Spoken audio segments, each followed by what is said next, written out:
I keep having to start it. Oh no, it's watching the video.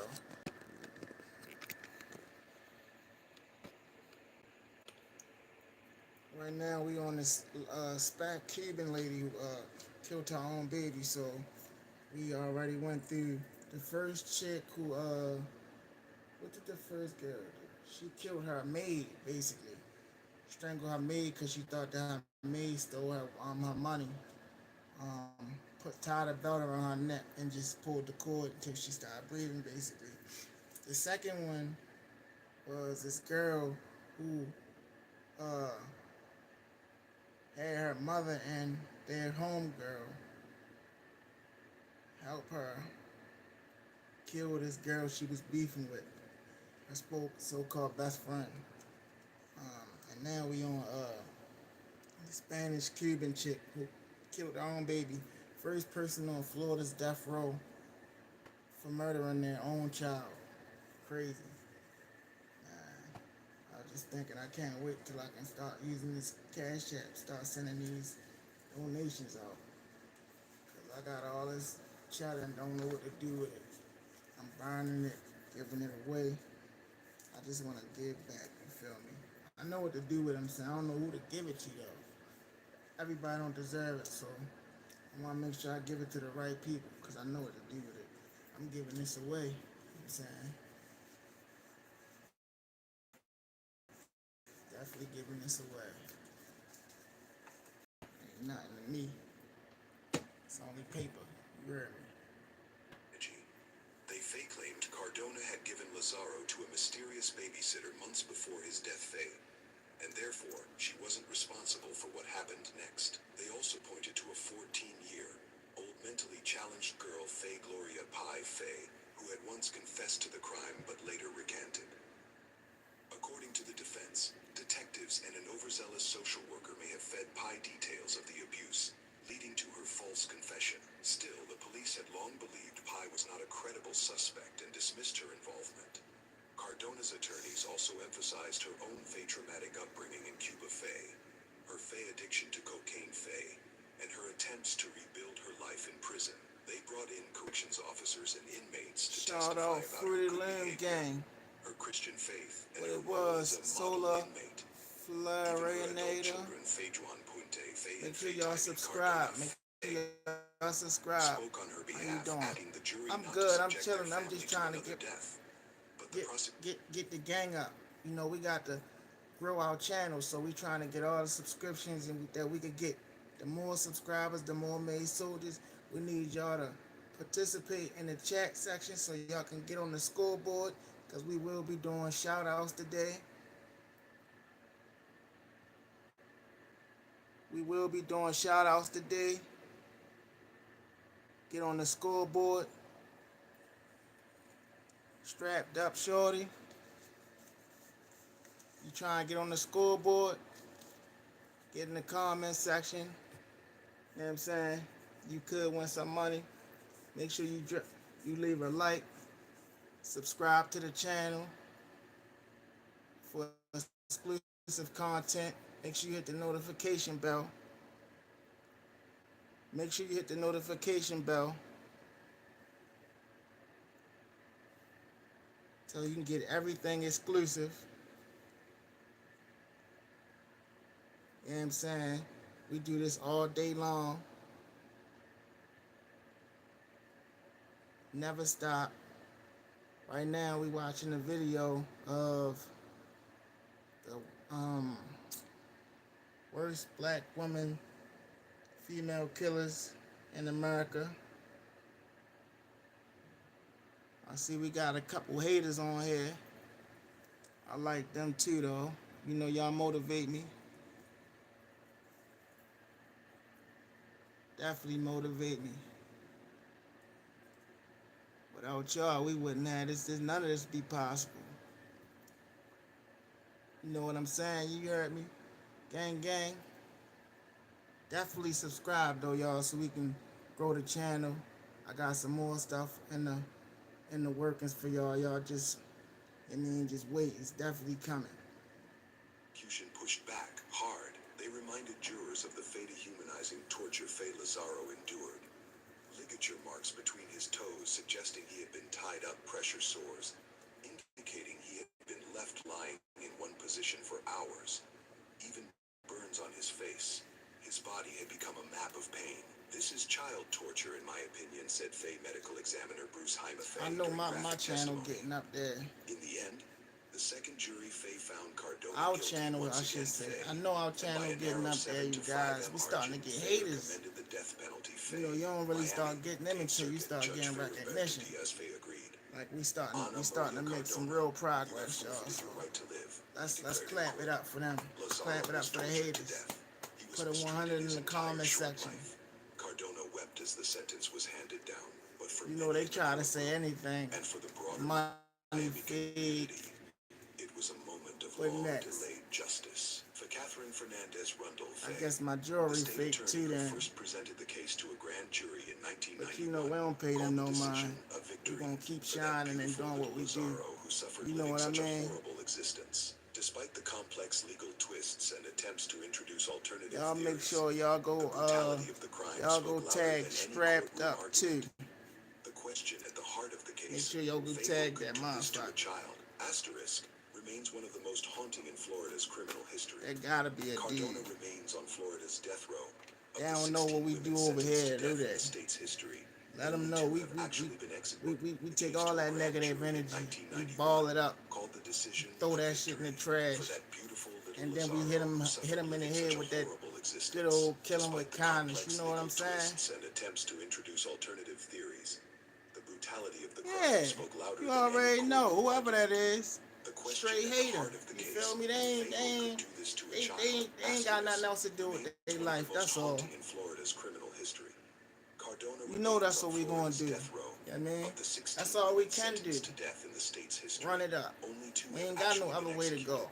Whether Cardona will be the third You know? remains to be seen. But We always had them. They hated on the greatest. Remember that. Jesus, Prophet Muhammad, they was all the greatest examples of mankind, and they had haters. So you gonna have your haters. If you don't have none of them, you ain't doing something right. You know, strapped up number 2. Thank you so much. I needed that motivation you just put on here, cause that let me know which way we going. You know what I'm saying? Hit that like button if you feel me. You know what I'm saying? Motherfuckers be hating and shit. Fuck out of here. Ain't nothing over this motherfucker, Fonda. We legit like it. You know what I mean? Motherfuckers crazy. And this in the pocket. I ain't gonna pull out the wallet. I ain't gonna pull the cards out. Just know this shit don't stop. Faye Lazaro, We all, you Lady know what I'm will not be saying? forgotten. Definitely worth it. Asterisk. Let them troll, Asterisk, his homie. tragic Bring death the, sparked reforms, conversations about child let them abuse, troll, and a homie. renewed vigilance in Bring protecting it. the most vulnerable. Let Though them his troll, life was homie. short and filled with It pain, grinds. his story continues to echo through Great, Florida's yeah. justice system, reminding the world of the cruelty some children endure and the duty society has to speak for them I when they see you, cannot speak for Megatron. themselves. Y'all know what it is, man. People be, Andrea Hicks they don't be Jackson. having nothing else to do with It was their a life, so whirlwind they, evening in 1983 when Jacksonville police officer Gary Bevel it pulled gotta over be a that woman way. named Andrea Hicks Jackson. She had filed a false report of vandalism to her car, and now at just 29 years old, Hey, Officer look, Bevel was following up for on those that who lie. don't know, What started as a I routine do got a arrest little would bit soon of turn brain into one of damage from Florida's longest when and I most was out there emotionally charged in legal my active battles. addiction, One that tested the smoking a patience lot of of weed. prosecutors, My brain, so judges, I do be juries, messed up and when the I entire read, and my community. memory is a little Andrea short. Hicks But Jackson, on a some real 24-year shit, right now I'm old living black better. woman who I'm also doing went by the better. name I'm Felice, feeling better. was no stranger to I the ain't gonna let justice system. nobody shot. But that No, I day, ain't gonna let when nobody Officer block my Bevel shine. attempted to You know arrest what I'm her at the saying? corner of You mad Boulevard and at your life 26th because you Street, ain't doing shit in something life. shifted. You ain't According to got no witnesses, subscribers. You don't Jackson even have dropped no her channel. keys, You a perhaps a bum deliberate product. act of You distraction, come over and here then with your pulled a gun. bullshit, man. I In a like that flash though. of chaos and violence, she Cause I'm fired definitely 6 gonna wipe my times, ass with that hitting shit. Bevel 4 times Keep in the it head pushing. and twice in the shoulder. He died at the scene. Jackson's Excuse me. motive, prosecutors argued, was simple. I appreciate everybody that's real with it, that's keeping it a buck, keeping it a band. That's how we operate. You know what I'm saying? We don't know nothing else. You will win us or nobody. If you ain't with us, you're against us. Simple as that. We standing on everything we saying. You know where we at. and I'm twice in in the Baltimore, shoulder, he Maryland, died West at the scene. Side, Jackson's motive, but I can meet you prosecutors anywhere. argued, I'm was saying I simple. ain't never been She one of didn't them want to go type. back to jail. Like, The I'm gonna city of meet you, I'm gonna give you a Jacksonville was handshake. shocked. I might give you Bevel a was a couple young dollars. black I might give officer, you some well pointers, you liked feel in the me? community, But I and ain't going, personally you feel me, recruited be by on no Sheriff other Mack stuff. in her history. But in 2014, It was Missy had this shine in the day. The progress we making as a family is unbelievable. Big dog bag on salute. You already know. But I'm saying we doing this as a family. And yeah, I just want to put you on point with where we at with it right now. So we had a few haters on here talking trash, talking about, you know, your boy got fake money and your boy. I'm thinking they probably thinking all type of shit. You know, they probably thinking my jewelry fake. I'm saying my teeth fake. Like ain't nothing fake over here. I ain't gotta prove nothing to nobody. But you know what I'm saying? Evidence they needed to bring them to justice. Today, Tina Brown remains on death row. We gotta be making some type of progress to get the haters. Haters don't come out of nowhere. They come when they see that. They see you shining. You feel me? Haters gotta hate on something. They don't hate on nothing. They hate on what they think is something that they want. Either a person want to be like you, they want to be you, or they want what you got. You see what I'm saying? That's the only three reasons why a person would hate on you or hate you. You know what I'm saying? So any of them three reasons, meet me right here. We can chop it up. I will gladly give you the blueprint to what I'm doing. You feel me? It's not that hard. You know what I'm saying? I don't even know where to start. Just go look at my old videos. They speak for themselves. You know, I'm trying to educate people though. So right now we looking at the most feared black female killers in U.S. prison history. Why they black? That's just what popped up. But so far, we done had chicks killing their maids over money they think they stole.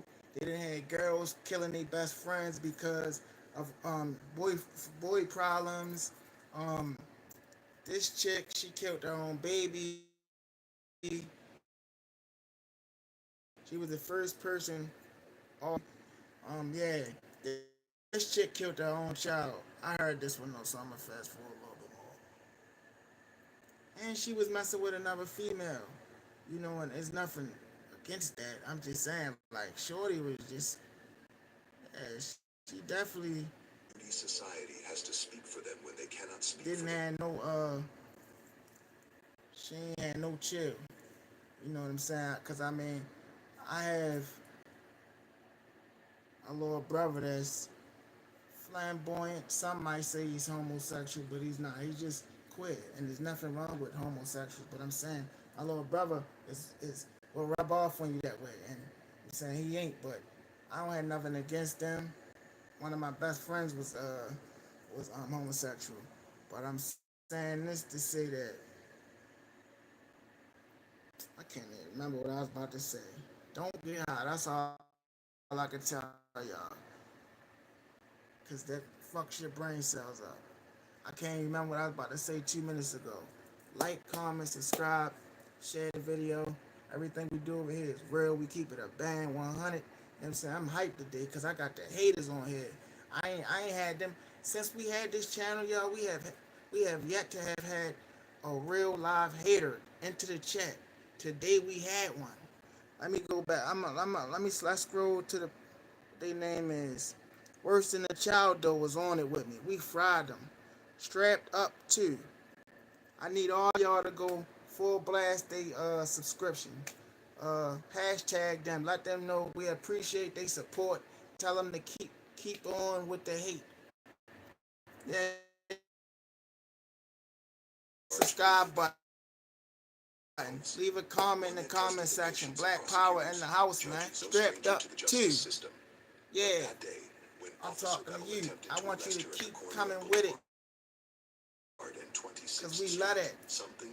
We love it. They ain't gonna motivate. We need the haters to keep us going. You know what I'm saying? That puts fuel to the fire. That make me feel like, yeah, they soldiers in times in entertainment the is head lit over and here. twice in the I shoulder. mean, shout out He to died at the everybody that scene. subscribed to the Jackson's squad. motive, If you haven't prosecutors already, argued, go ahead and was hit that simple. subscription She button didn't want to go and make back sure to you hit the jail. notification The bell so city you of can get Jacksonville everything was new shocked. when it drop, when Bevel it was come a out. young black officer, well liked in the community.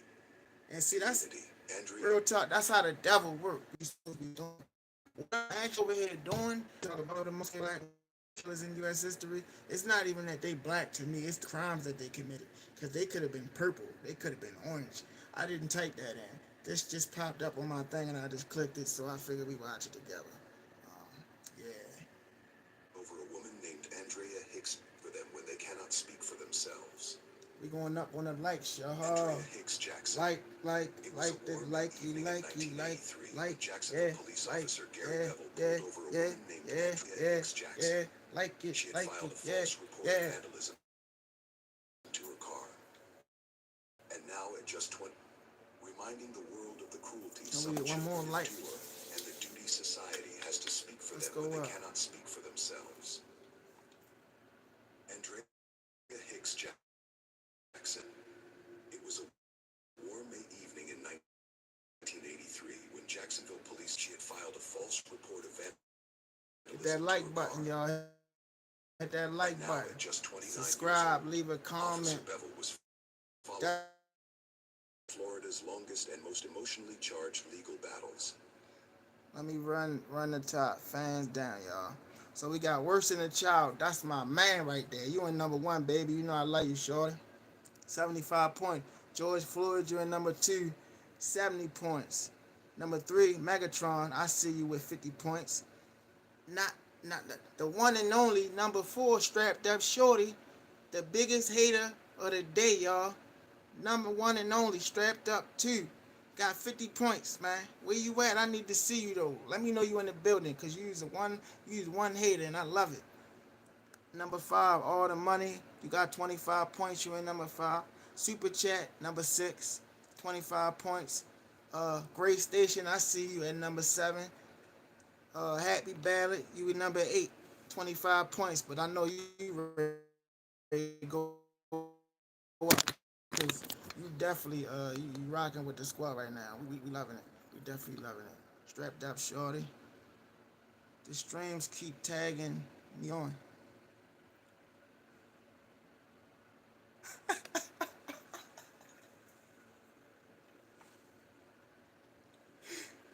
What?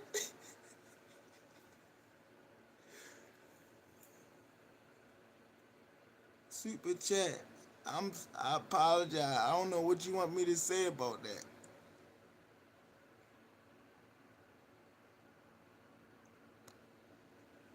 I guess that's good, right?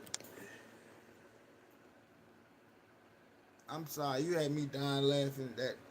What you just said. Listen, man, we a family over here. We have a good time. We joke, we laugh.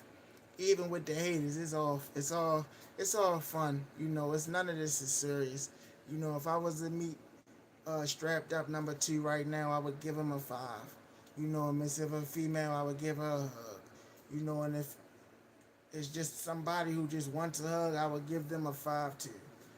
You know,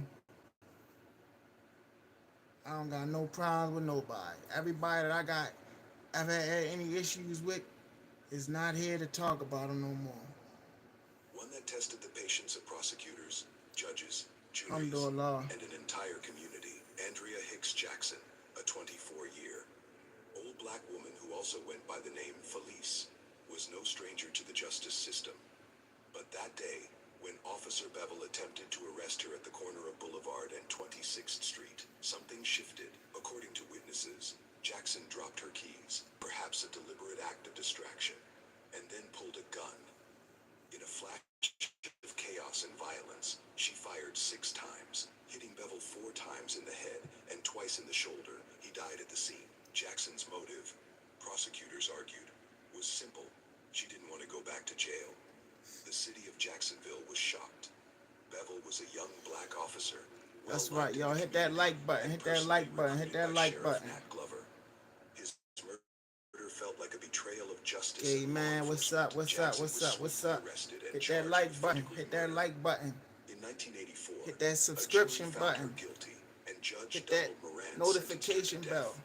But the execution would never take Damn. shocked. Bevel was a young black officer, well-liked in the community, and personally recruited by Sheriff Nat Glover. His murder felt like a betrayal of justice and law enforcement. Jackson was swiftly arrested and charged with first-degree murder. In 1984, a jury found her guilty, and Judge Donald Moran sentenced her to death. But the execution would never take place. That first death sentence was overturned in 1989, not because of doubts about Jackson's guilt, but due to comments made by former Sheriff Dale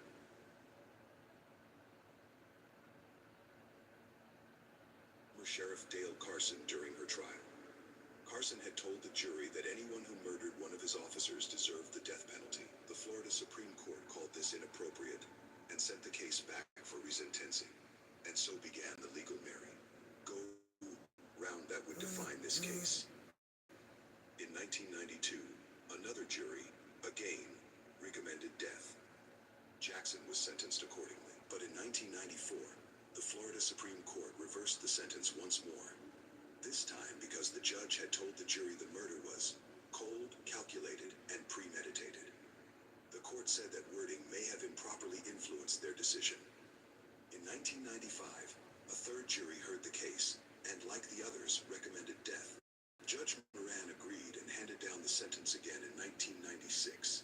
But once again, it was overturned. What? This time, the court said Moran hadn't sufficiently explained his reasoning in writing that led to a fourth death sentence in 1998.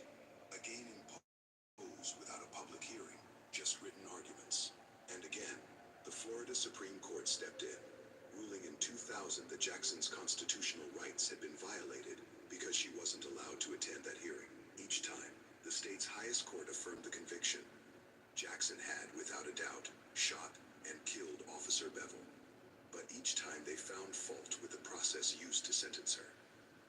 Meanwhile, Jackson remained behind bars, one of only a handful of women on Florida's death row. Incredibly, she had come within 5 days of being executed in May 1989, before the Supreme Court issued a stay.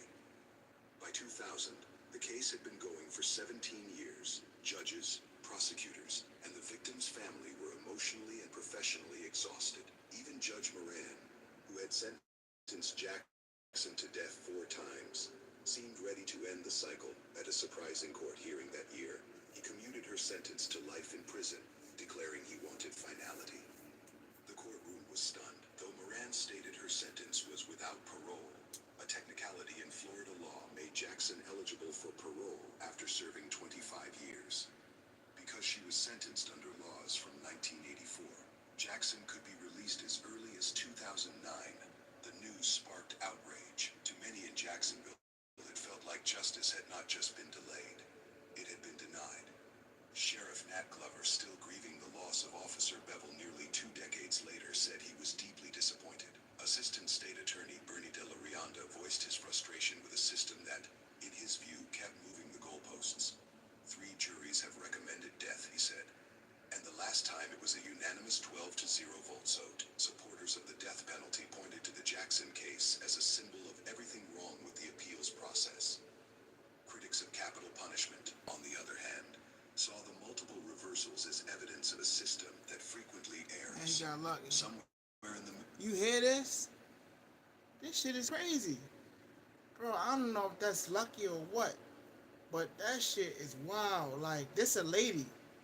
This is the lady that she got supposed to get the death penalty 3 times and it got overturned. And then because it wasn't a death penalty and it was life. You know, life is mandatory. You get a chance parole after 25 years in Florida.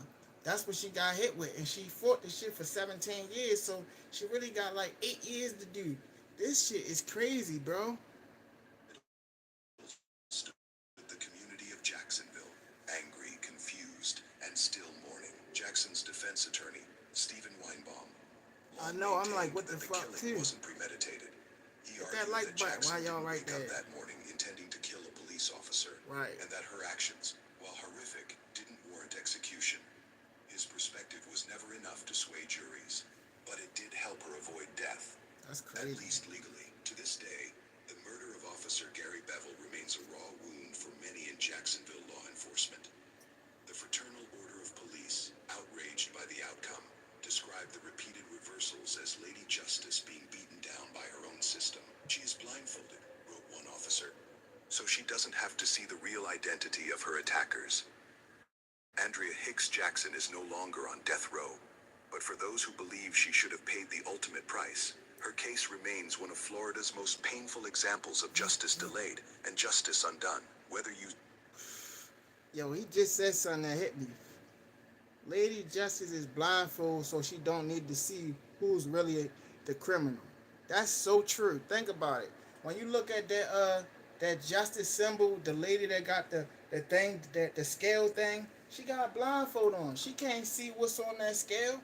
The the the the the, the victim can be the innocent person.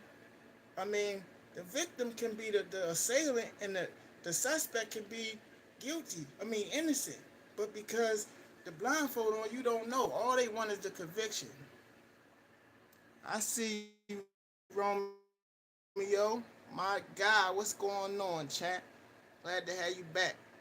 Like I was talking about, you know what I'm saying? The justice system is definitely screwed up. Now I understand why it is the way it is. She got a blindfold on, so she can't see her as a victim of legal error or a killer who dodged her punishment. Mm-hmm. The name Andrea Hicks Jackson will forever be tied to the deep legal and moral complexities of Right. capital punishment That's in America. crazy, right? Lisha Latai Landrum. In the early summer of 2004, the city of Tampa, Florida, was shaken by a crime so senseless, so brutal, that it defied comprehension.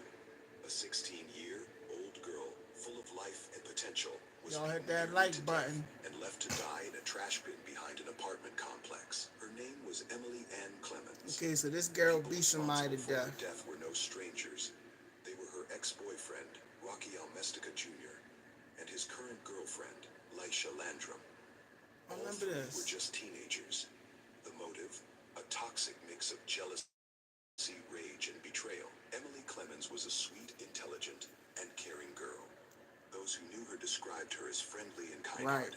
She loved poetry, doted on her dog Moses, and dreamed of a future helping troubled children or becoming a journalist. She had recently moved back in with her mother after living with her father for a time. On the evening of the 9th of June 2004, Emily told her mother she was going to the mall. It was the last time Donna Clemens would see her daughter alive. Instead of heading to the mall, Emily went to the Amaretto Apartments, where her ex-boyfriend Rocky Almestica lived with his girlfriend, Lisha Landrum, and their baby daughter.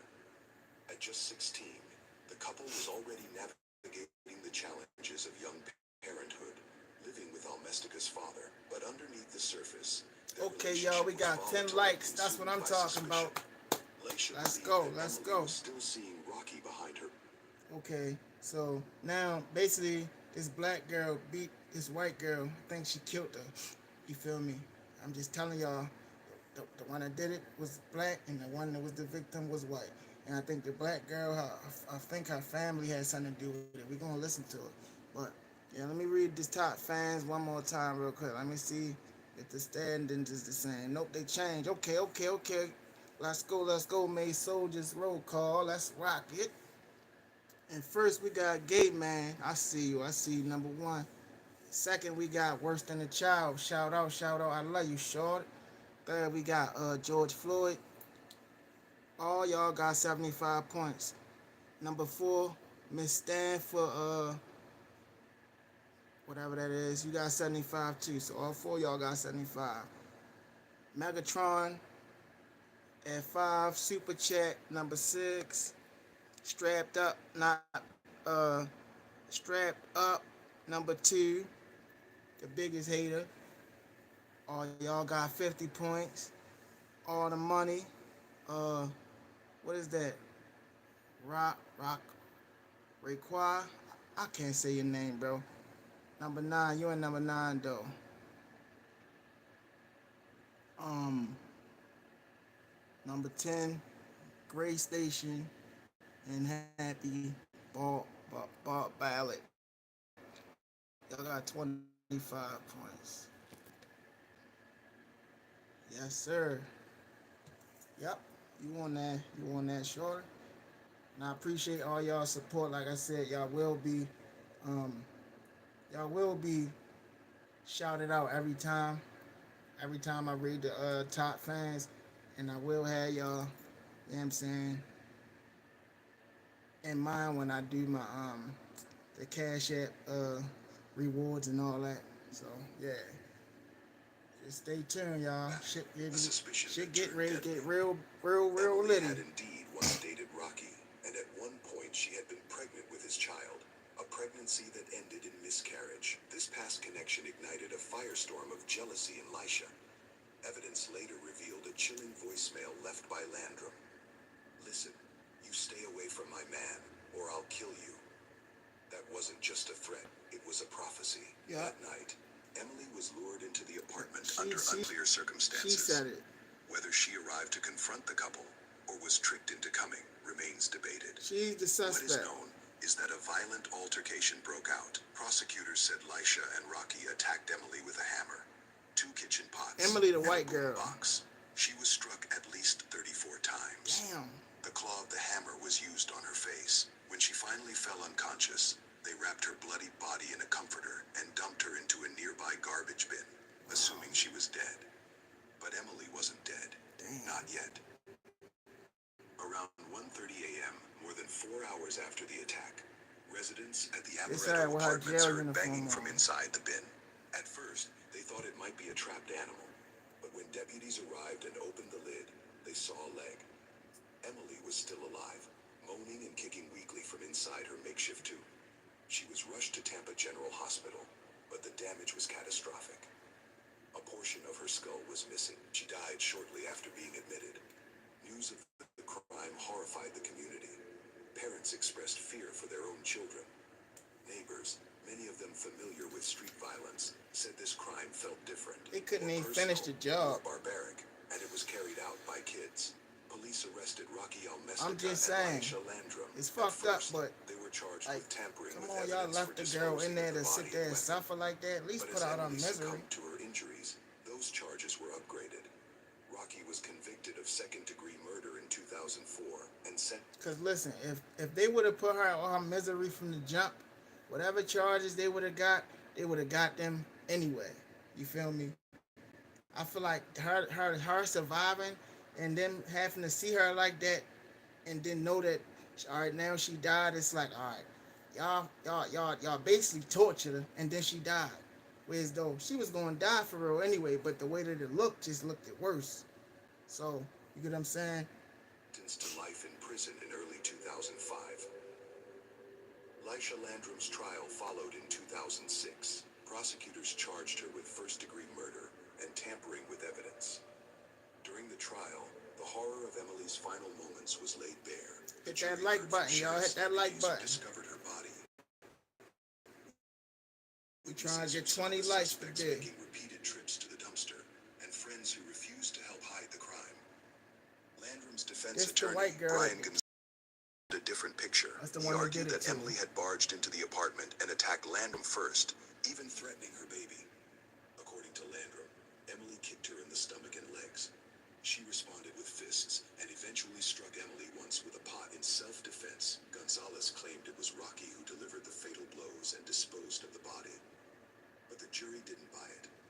Whether or not Landrum had delivered the final strike, her role in the violent ambush and attempted cover-up was undeniable. At her sentencing, Lisha Landrum, now 18, finally spoke.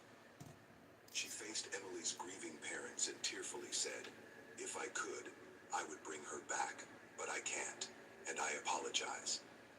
But for Brett Clemens, Emily's father, the apology rang hollow. Any tears shed by the defendant have been crocodile tears, he said to the judge.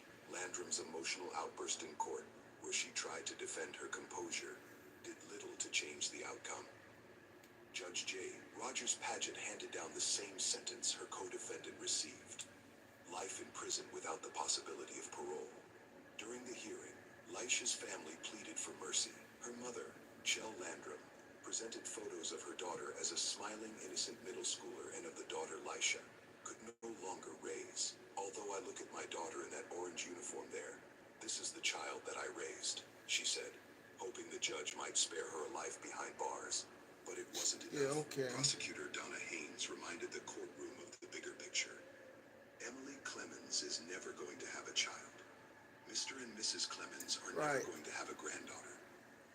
In the end, the courtroom emptied in silence. Two families, one mourning a daughter who would never come home, the other losing a daughter to the prison system, left with shattered lives and no real sense of closure. The violence had not only claimed Emily's life, it had destroyed 3 young lives and sent a shockwave through an already crime-weary community.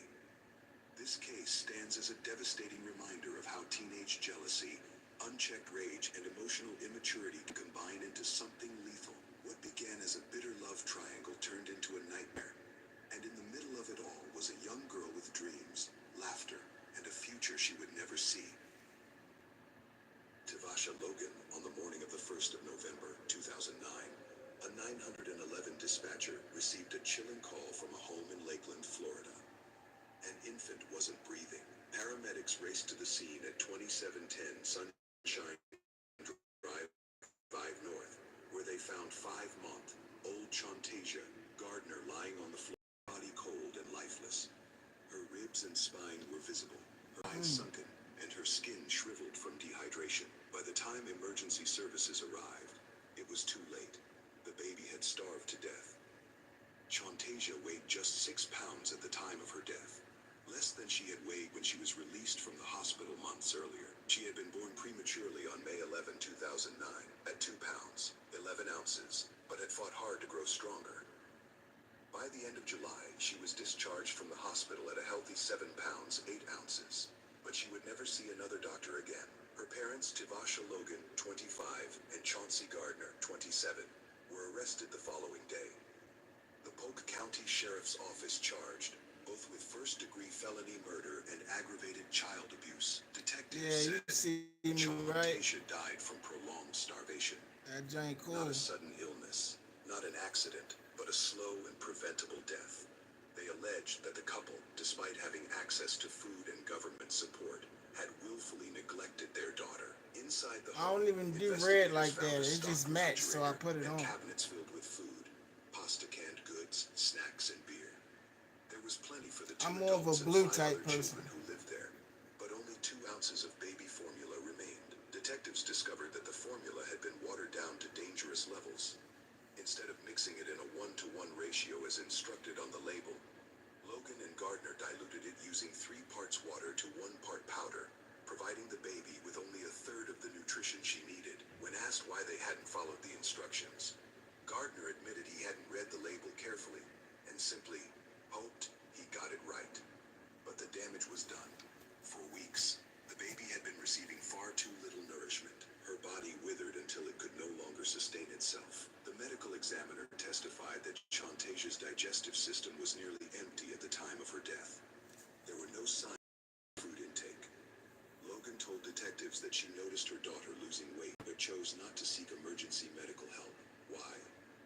She feared that if she took the baby to the hospital, authorities would remove her other 5 children. Instead, she waited, hoping a scheduled pediatrician appointment on the 2nd of November would be soon enough. It wasn't. Chantasia died. Y'all hit that like button, y'all. Logan Subscribe. Bible and Hit that notification bell. Guilty of first-degree murder. What, she had a Bible in her hand? Chantasia died the day before. In court, Logan clutched a pink Bible and sobbed as the jury read the verdict. Guilty of first-degree murder and aggravated manslaughter of a child.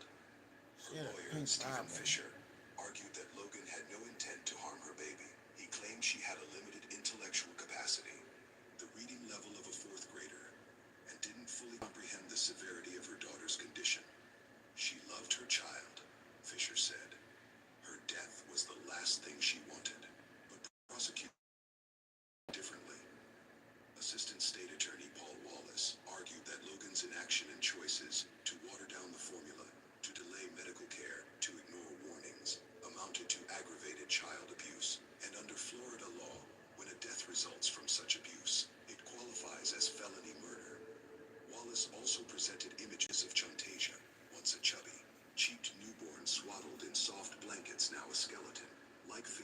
autopsy photos. He described her slow decline as torture that lasted for days.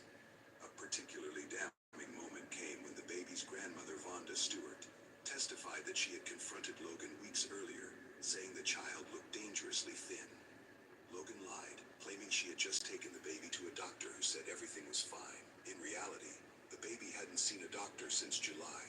During pretrial hearings, Circuit Judge Michael Hunter reviewed photos taken during the autopsy and said they were worth 10,000 words. He compared the baby's appearance to images from concentration camps. I can't comprehend how any reasonable, intelligent person cannot look at this child and not see that the child is starving to death, he said. Despite Logan's claim that no pediatricians would accept her Medicaid, state investigators noted that she had access to multiple support programs, including food stamps and the Women, Infants and Children program, which provides formula. They also pointed out that Logan had received a $674 Social Security check on the very day her daughter died, money intended to help care for the child. This case shook the Lakeland community. Sheriff Grady Judd, a veteran in law enforcement, called it one of the most disturbing cases of child neglect he'd ever encountered. This child was tortured for days on end until she finally died from starvation. Damn. He said, "I've seen a lot, but never anything quite like this." In 2012, Logan was sentenced to life in prison without the possibility of parole. Florida law mandates a life sentence for first-degree murder, leaving the judge no discretion to impose anything less, because the same death formed the basis of both the murder and manslaughter charges. The latter Angry? was Yeah, stayed me too, indefinitely. bro. Her co-defendant, Chauncey Gardner, faces similar charges, but has yet to go to trial. In I'm the letting the end, big the girl out courtroom too, fell y'all. I ain't silent cutting as this the weight no of the more. verdict sank in. Logan wept, but the sobs couldn't bring back Shantasia, the baby who starved in a home filled with food, the baby who was failed by those who were supposed to protect her. She died not from hunger alone, but from a system of fear, denial, and neglect. Tanya Thomas, in the early morning hours of May 15, 2012, Port St. John, Florida, an otherwise quiet suburb not far from Cape Canaveral, became the setting for one of the most disturbing and unfathomable family murders in recent American memory. Tanya Thomas, a 33-year-old She looked mother of messed four, up. sent a cryptic text to a friend around 3 Look a.m. at this. And it read, **, tell my mom what happened. She looked I want to be furred. cremated with my children. Hours later, all 5 of them, Thomas and her 4 children, Oh, this were a better dead. picture of her. What happened in those dark early hours was not a spontaneous act of She violence. like she was It messed was, up when she did authorities that. believe, calculated and deliberate. Tanya Thomas used a .38 caliber Taurus revolver to shoot her children. 17-year-old Pebbles, 15-year-old Jax, 13-year-old Jaslyn, Esco 95, what's 12-year-old going Joel, on, 18 man? times in total. I'm chilling, One bro. child was shot 7 times. Right now we listening to the most feared black women killers in U.S. prison history. Why they black? That's just what it say. They could be any color. The fact of the matter is what they doing. That's why we listening to this. But yeah, bro, if you go back on the video, man, we've been having a good time, man. We've been feeding. I've been giving feedback to the chat. We done had some haters step in here. We done had to get with them. So we just having a good old time. Hit that like button though, bro. The youngest, Joel, was shot 5 times from more than 2 feet away. In at least 2 instances, she fired the gun directly against their chests. After murdering them, Thomas smoked a cigarette and turned the gun on herself. The horror did not begin and end in a single moment. In fact, it unfolded in stages. Neighbors reported hearing gunshots early that morning. 3 of the wounded children managed to That's all escape her the kids house right there. and ran to a neighbor's door, begging for help. But the Yeah, it neighbors, is, ain't it? unsure of who was the threat, refused to let them inside. "Get That's back, the crazy you're not part. coming in our house." One woman told them through the door, her fear palpable. Her husband, armed with a gun himself, told the 911 dispatcher that he was too afraid to step outside. "I don't know who has the gun. I'm not walking out there." As they waited for help, the children stood bleeding and terrified at the doorstep. Then their mother emerged from the house. raising her voice, she called to them, What's up? What's up? come What's home. up? Salute. Despite their injuries and pleas for help, George the Floyd children back again. turned and obeyed. They walked back into the house. Everybody, make sure y'all hit Minutes that later, like button. more gunshots rang out. We By need the more time law likes. We need enforcement more arrived, likes. All the likes we Pebbles was could found get. outside the house, We need to get some barely alive. subscriptions up too, She y'all. was rushed Man, to an subscribe. ambulance, but Make sure died you en route. subscribe. Make sure you hit Inside that the home, subscription button. officers discovered the Man, bodies let me rewind. My of bad, 11 y'all. I'm dispatcher. talking too much. 3 of the wounded children managed to escape the house and ran to a neighbor's door, begging for help. But the neighbors, unsure of who was the threat, refused to let them inside. Wow. Get back, you're not coming in our house. That's crazy. One woman told them through the door, her fear palpable. You Her don't let husband, the armed kids with a in gun because himself, you don't know who it told is. the 911 dispatcher that he was too afraid to step outside. I don't know who has the gun. I'm not walking out there. As they waited for help, the children stood bleeding and terrified at the doorstep. Then their mother emerged from the house. Calmly, without raising her voice, she called to them, come home. Despite their injuries and pleas for help, the children turned and obeyed. They walked back into the house. Minutes later, more gunshots rang out. By the time law enforcement arrived, Pebbles was found outside the house, barely alive. She was rushed to an ambulance, but died en route. Inside the home, officers discovered the bodies of the remaining 3 children and Tanya Thomas, all fatally shot. A SWAT team had surrounded the house after hearing the final gunshot breaching the property, only after confirming the silence inside. There was no suicide note, no confession left behind, just a single haunting message sent hours earlier, asking to be cremated with her kids. What could drive a mother to commit such an unthinkable act? The answer investigators found may lie in Tanya Thomas's troubled past. According to hundreds of documents later released by Florida's Department of Children and Families, DCF, Tanya was both a victim and a survivor, caught in an unrelenting cycle of trauma, domestic violence, and neglect. In 2000, the children witnessed their father, Joe Johnson, attack Tonya. He punched and kicked her for not making dinner, knocking her into a wall. The children were temporarily removed from the home but returned just a month later, against DCF's recommendation. Over the years, the family remained on law enforcement's radar. Police were called to the Thomas home on 3 consecutive days in April 2012. On Easter Sunday, her son Jax threw a bicycle through a window. The following day, she reported being physically attacked by him when trying to wake him up for school. The day after that, child welfare investigators visited the house again. Despite these alarming incidents, none of them resulted in major interventions. School officials, neighbors, and even caseworkers noted that the children appeared bonded with their mother.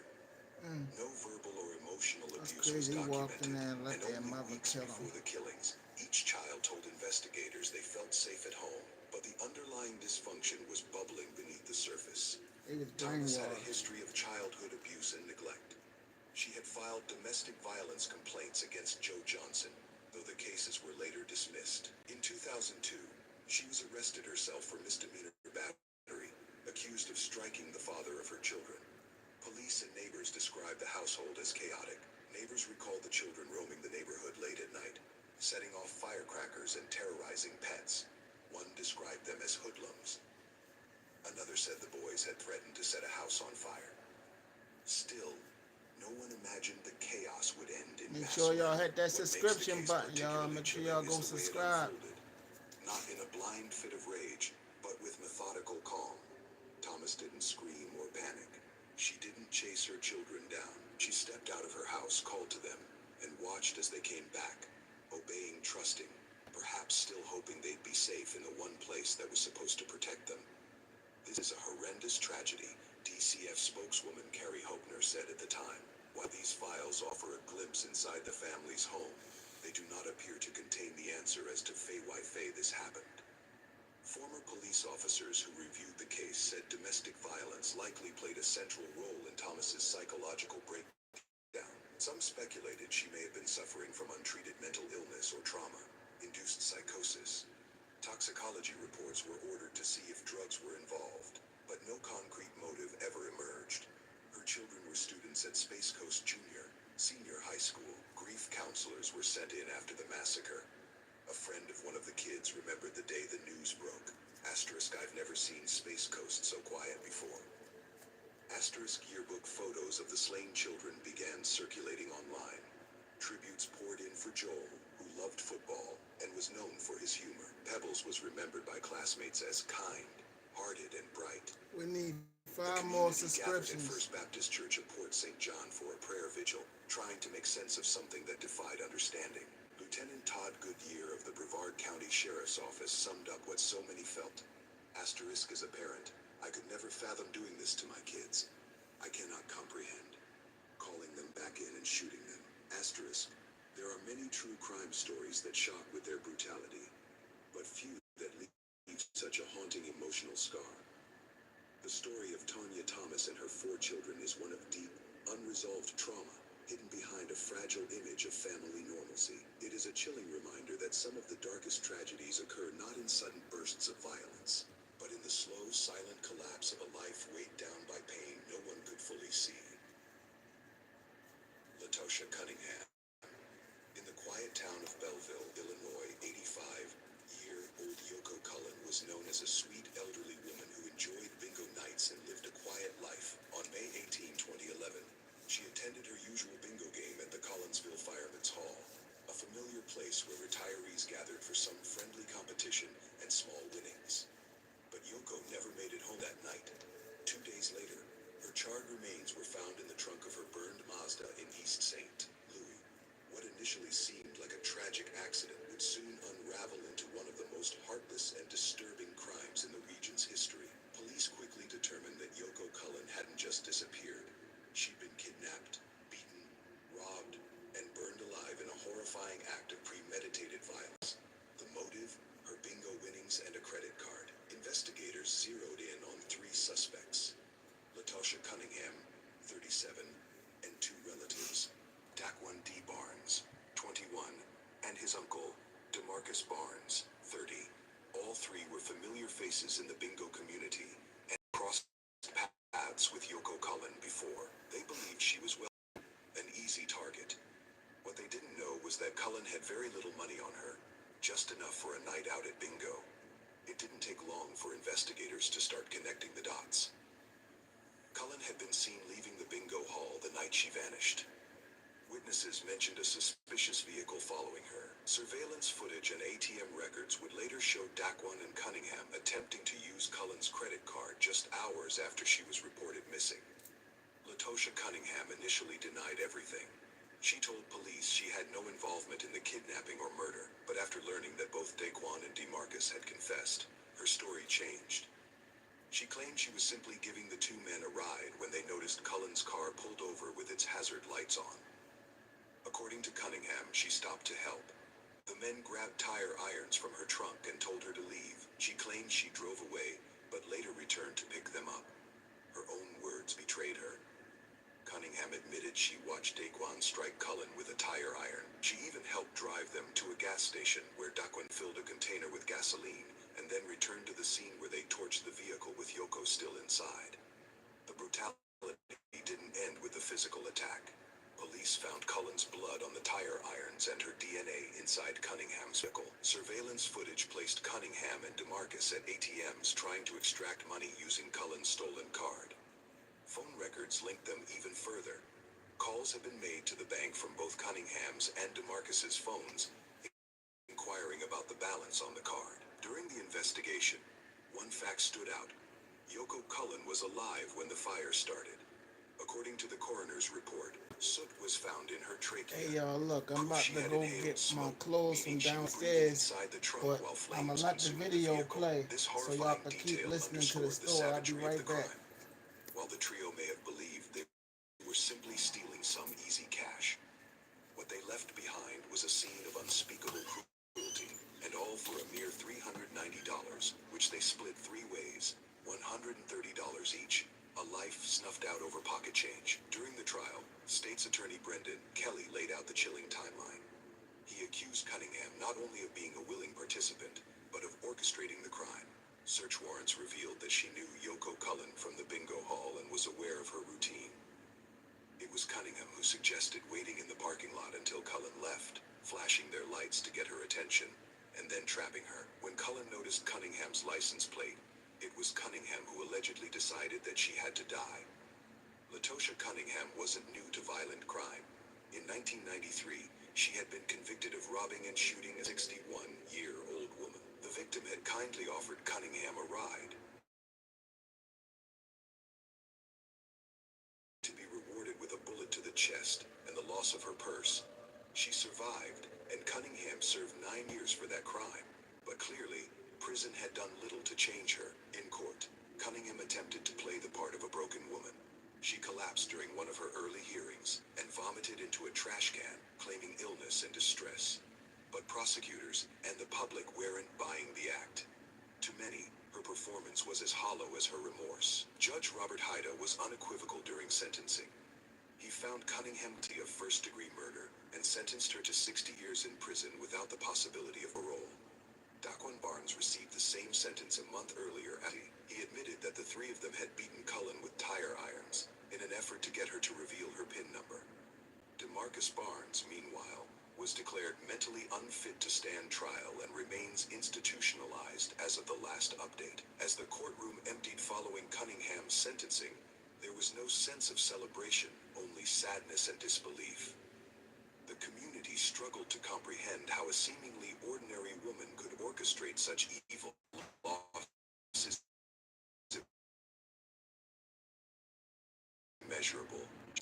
His mother, a grandmother, and a gent soul who deserved dignity in her final years. Instead, she was taken in the most violent and senseless way imaginable. The tragedy left residents of Belleville and East St. Louis shaken.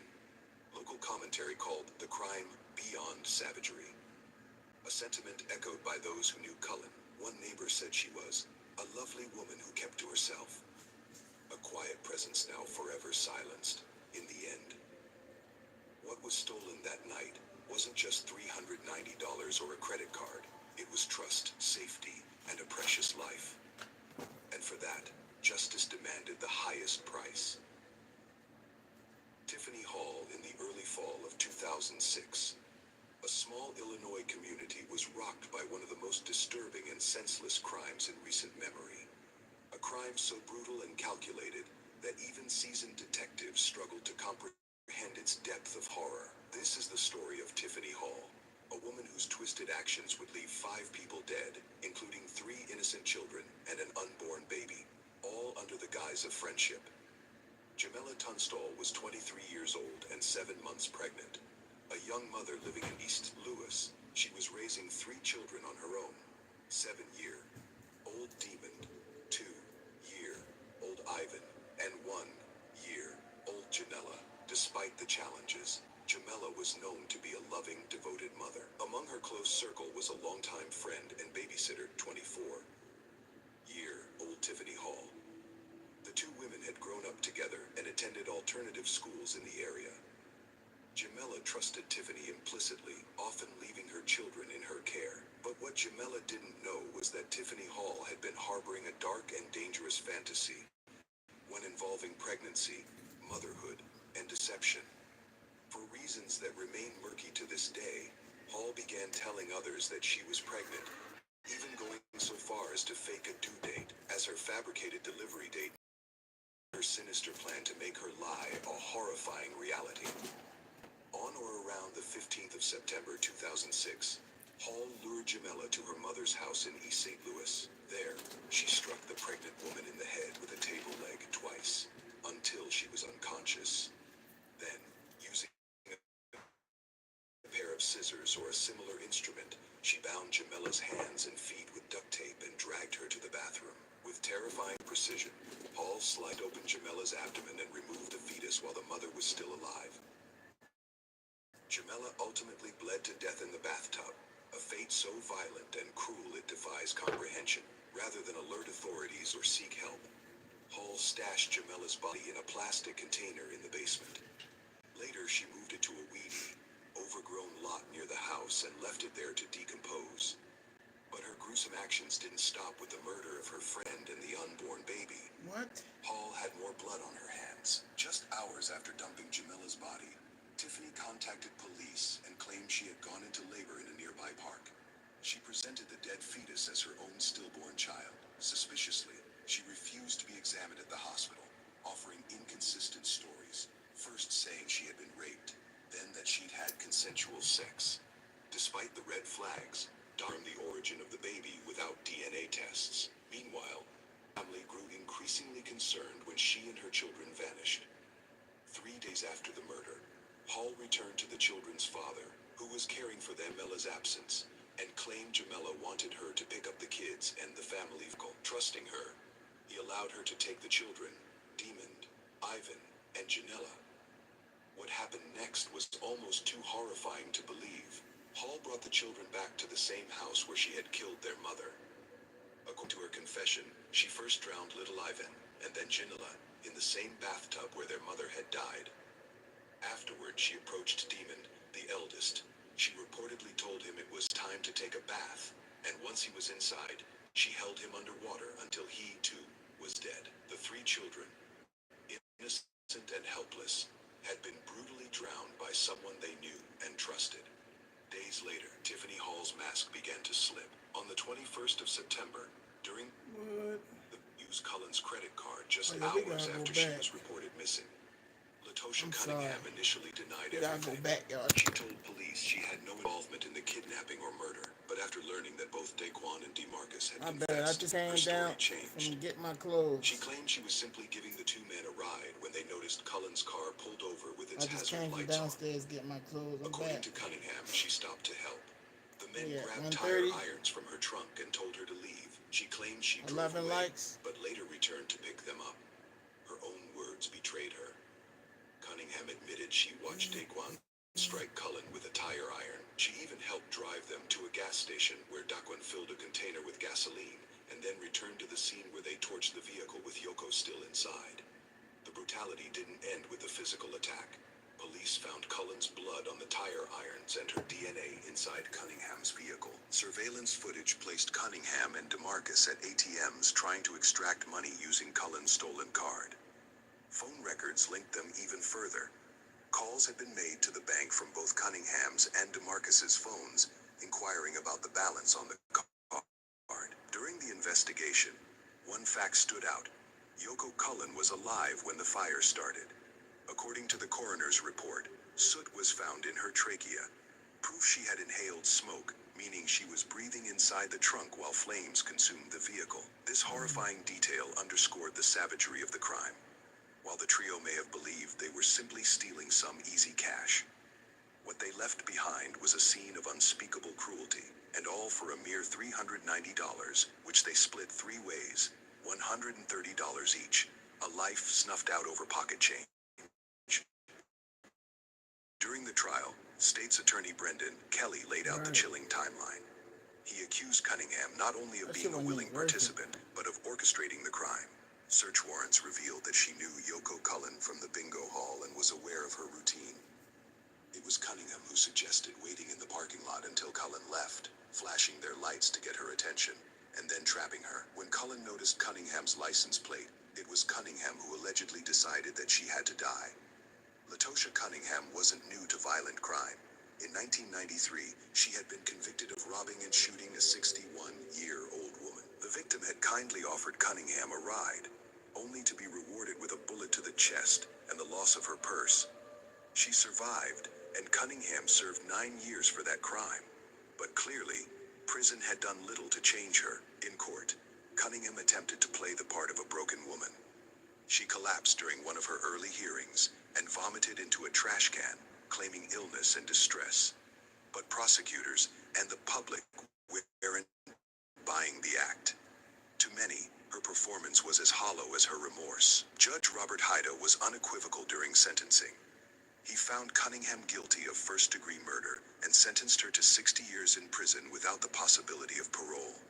Daquan Barnes received the same sentence a month earlier after pleading guilty. He admitted that the three of them had beaten Cullen with tire irons in an effort to get her to reveal her PIN number. DeMarcus Barnes, meanwhile, was declared mentally unfit to stand trial and remains institutionalized as of the last update. As the courtroom emptied following Cunningham's sentencing, there was no sense of celebration, only sadness and disbelief. The community struggled to comprehend how a seemingly ordinary woman could orchestrate such evil. What kind of person targets an elderly neighbor, someone known to her for so little gain? The answer, many said, was someone beyond redemption. For Yoko Cullen's family, the loss is immeasurable. She was not just a victim, she was a mother, a grandmother, and a gentle soul who deserved dignity in her final years. Instead, she was taken in the most violent and senseless way imaginable. The tragedy left residents of Belleville and East St. Louis shaken. Local commentary called the crime beyond savagery. A sentiment echoed by those who knew Cullen. One neighbor said she was a lovely woman who kept to herself. A quiet presence now forever silenced. In the end, what was stolen that night wasn't just $390 or a credit card. It was trust, safety, and a precious life. And for that, justice demanded the highest price. Tiffany Hall in the early fall of 2006. Listen A to this small girl. Illinois community was rocked by one of the most disturbing and senseless crimes in recent memory. A crime so brutal and calculated that even seasoned detectives struggled to comprehend its depth of horror. This is the story of Tiffany Hall, a woman whose twisted actions would leave 5 people dead, including 3 innocent children and an unborn baby, all under the guise of friendship. Jamila Tunstall was 23 years old 5 and people 7 months dead? That's pregnant. crazy. A young mother living in East Louis, she was raising 3 children on her own. Detectives struggled to comprehend its depth of horror. This is the story of Tiffany Hall, a woman whose twisted actions That would girl leave just 5 showed people you. dead, including 3 innocent children and an unborn baby, all under the guise of friendship. Jamila Tunstall was 23 years old and 7 months pregnant. A young mother living in East Louis, she was raising 3 children on her own. 7-year-old Demon, 2-year-old Ivan, and 1-year-old Janella. Despite the challenges, Jamila was known to be a loving, devoted mother. Among her close circle was a longtime friend and babysitter, 24-year-old Tiffany Hall. The 2 women had grown up together and attended alternative schools in the area. Jamila trusted Tiffany implicitly, often leaving her children in her care. But what Jamila didn't know was that Tiffany Hall had been harboring a dark and dangerous fantasy, one involving pregnancy, motherhood, and deception. For reasons that remain murky to this day, Hall began telling others that she was pregnant, even going so far as to fake a due date. As her fabricated delivery date neared, so did her sinister plan to make her lie a horrifying reality. On or around the 15th of September 2006, Hall lured Jamila to her mother's house in East St. Louis. There, she struck the pregnant woman in the head with a table leg twice, until she was unconscious. Then, using a pair of scissors or a similar instrument, she bound Jamila's hands and feet with duct tape and dragged her to the bathroom. With terrifying precision, Hall sliced open Jamila's abdomen and removed the fetus while the mother was still alive. Jamila ultimately bled to death in the bathtub, a fate so violent and cruel it defies comprehension. Rather than alert authorities or seek help, Hall stashed Jamila's body in a plastic container in the basement. Later, she moved it to a weedy, overgrown lot near the house and left it there to decompose. But her gruesome actions didn't stop with the murder of her friend and the unborn baby. Hall had more blood on her hands. Just hours after dumping Jamila's body, Tiffany contacted police and claimed she had gone into labor in a nearby park. She presented the dead fetus as her own stillborn child. Suspiciously, she refused to be examined at the hospital, offering inconsistent stories, first saying she had been raped, then that she'd had consensual sex. Despite the red flags, doctors couldn't confirm the origin of the baby without DNA tests. Meanwhile, Jamila's family grew increasingly concerned when she and her children vanished.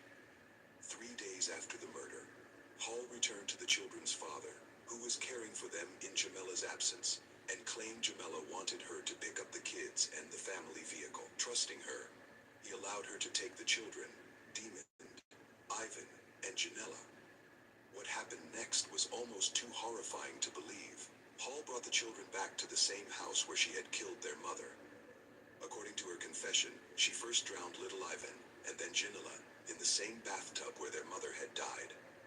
Afterward, she approached Demon, the eldest, She reportedly told him it was time to take a bath, and once he was inside, she held him underwater until he, too, was dead. The three children, innocent and helpless, had been brutally drowned by someone they knew and trusted. Days later, Tiffany Hall's mask began to slip. On the 21st of September, during the funeral for the dead fetus, whom Hall had named Taylor Horn, she confessed to her boyfriend that the baby wasn't his and that she had killed a pregnant woman to steal the child. Shocked and horrified, he immediately went to the police. Authorities quickly discovered Jamila Tunstall's body in the overgrown lot. With Hall now under intense investigation, police searched Jamila's apartment again, this time thoroughly.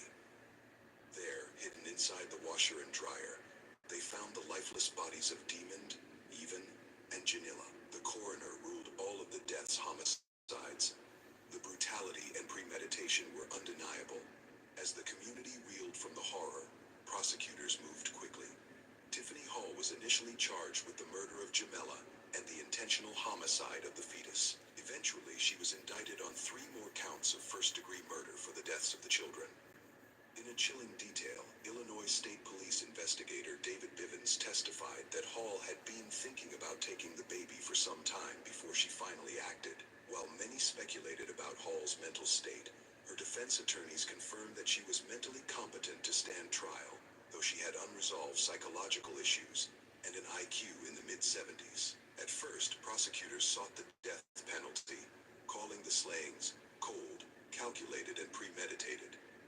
But in a plea deal struck in 2007, Tiffany Hall pleaded to all 5 murder charges and was sentenced to life in prison without the possibility of parole.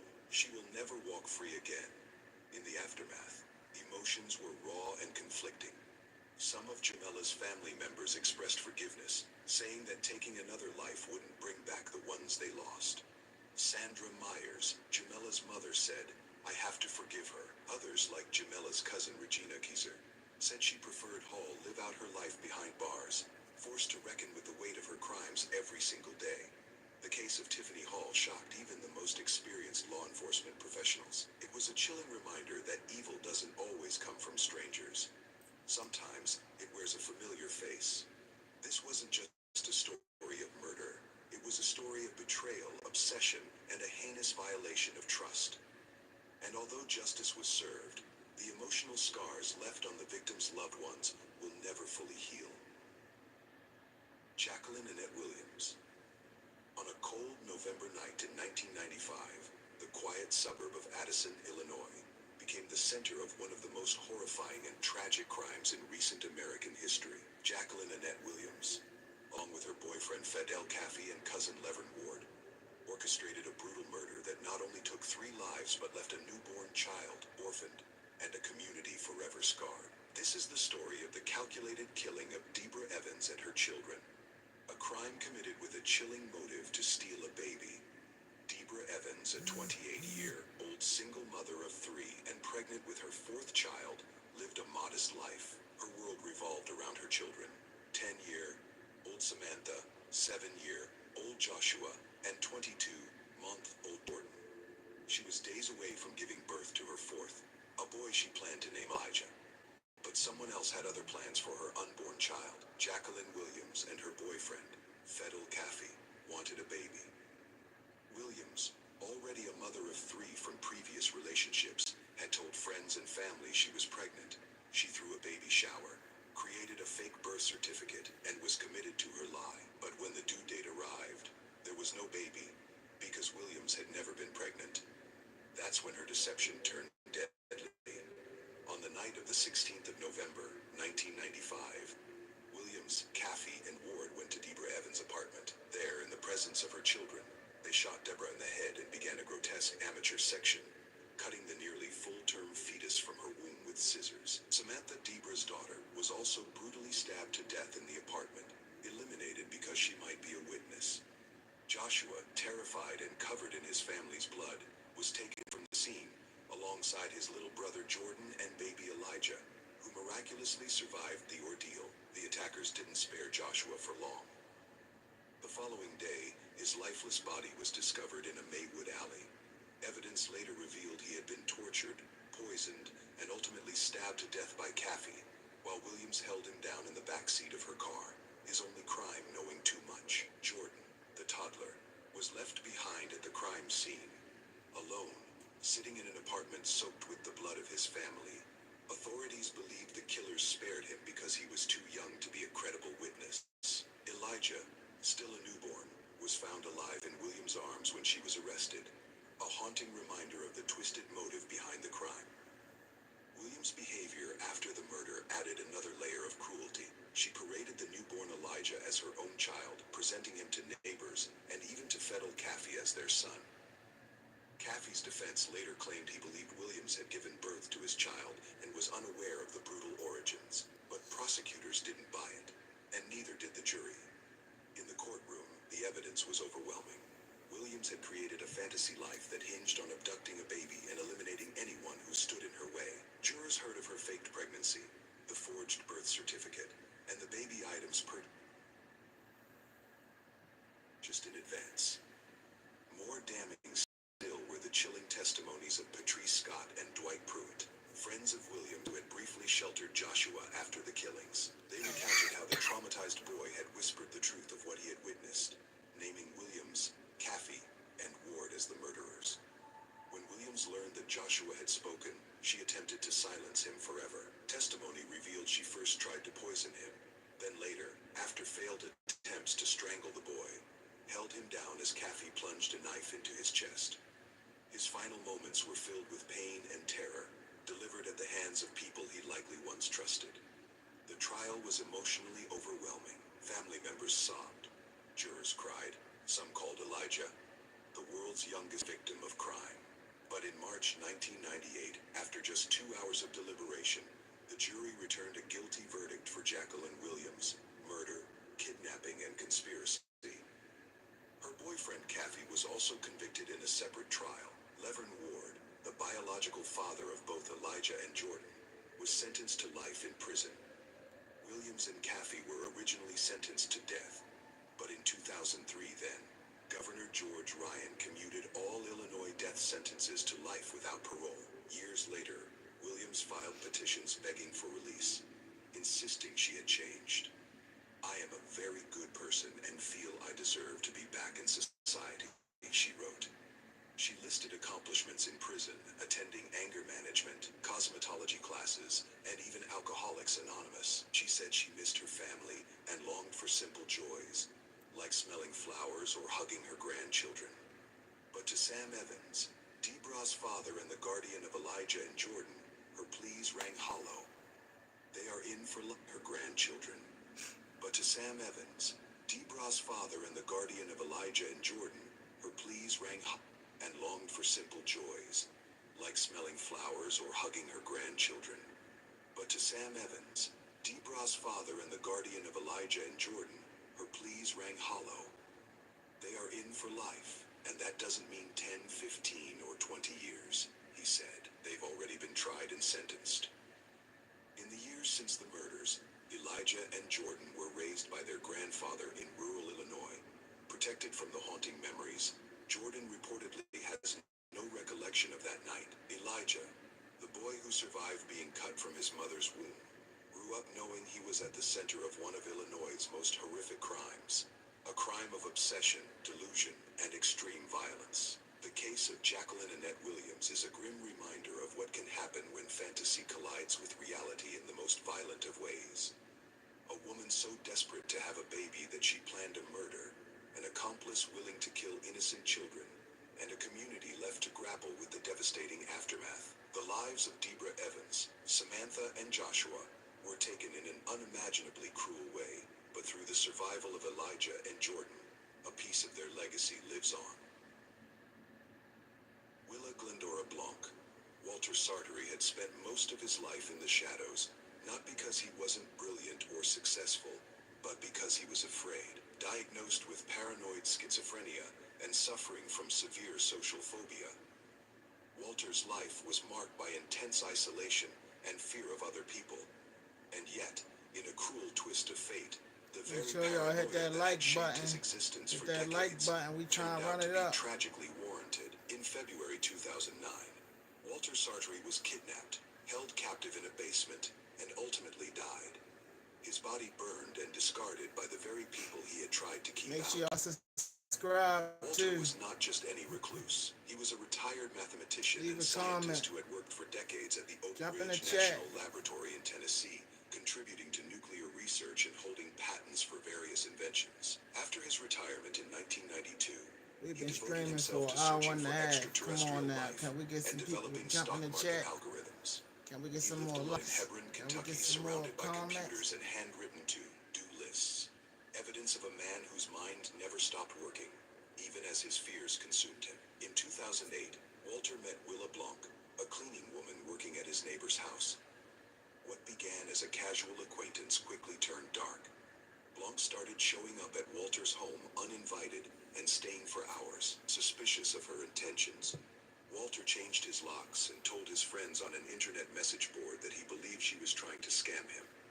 Tragically, his instincts were right. Yeah. On or around the 17th of February Oh, 2009, man. investigators believe Blanc and her son, Louis Wilkinson, kidnapped Walter and brought him to the basement of their Union, Kentucky home. There, they ducked, taped the 73-year-old man to a chair and drugged him while coercing him into signing forged legal documents. For approximately a week, Walter was kept captive. Wilkinson would later tell investigators that he had to perform CPR on Walter multiple times. But the elderly scientist eventually died, likely from a combination of stress, drugs, and lack of access to his medication. Once Walter was dead, Blanc and Wilkinson stuffed his body into a 50-gallon plastic trash can, telling neighbors they were disposing of a dead dog.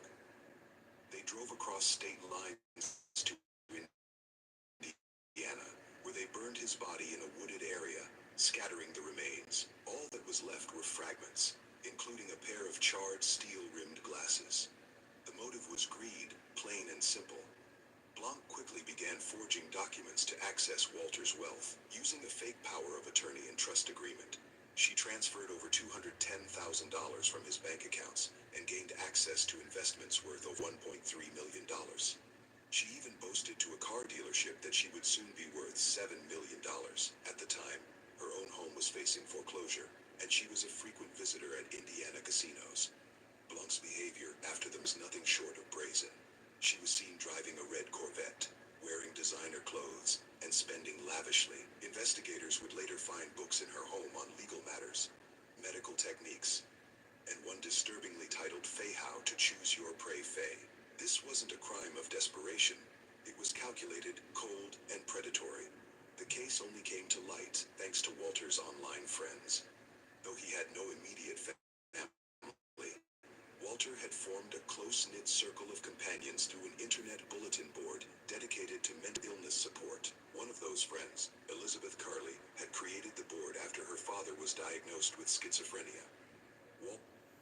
Y'all hear this, y'all? So basically, this guy got scammed by this chick or whatever, and like he had a feeling she was trying to scam him, and she ended up scamming him and killing him. We need some more likes, y'all. What's going on? Hit that like button. Likes gotta go up. Somebody just unlike. We ain't going like that. Come on, bring them back, y'all. Walter was the first person to reach out to her, and though they never met in person, she considered him family. When he stopped responding to messages in late February, concern quickly spread. On the 26th of February 2009, Kearley and others contacted the Boone County Sheriff's Office to report Walter missing. An investigation involving more than 25 deputies began. But by then, Walter had already been killed. His body was found on the 13th of March, badly burned in an Indiana field. The prosecution moved quickly. Willa Blanc was arrested and charged with murder, kidnapping, abuse of a corpse, and theft, among other offenses, facing the possibility of the death penalty. She eventually pleaded guilty in December 2011 to capital kidnapping, abuse of a corpse, forgery, and theft. In exchange for her plea, the murder charge was dropped, and she was sentenced to life in prison without the possibility of parole. Throughout the court proceedings, Blanc showed no remorse. That's right. Hit that like button, y'all. Hit that like button. There's a difference between feeling bad for what happened and feeling bad for the fact that you got caught.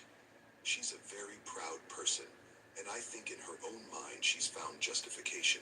Wilkinson, Blanc's son and alleged accomplice, was also charged and was scheduled to stand trial separately.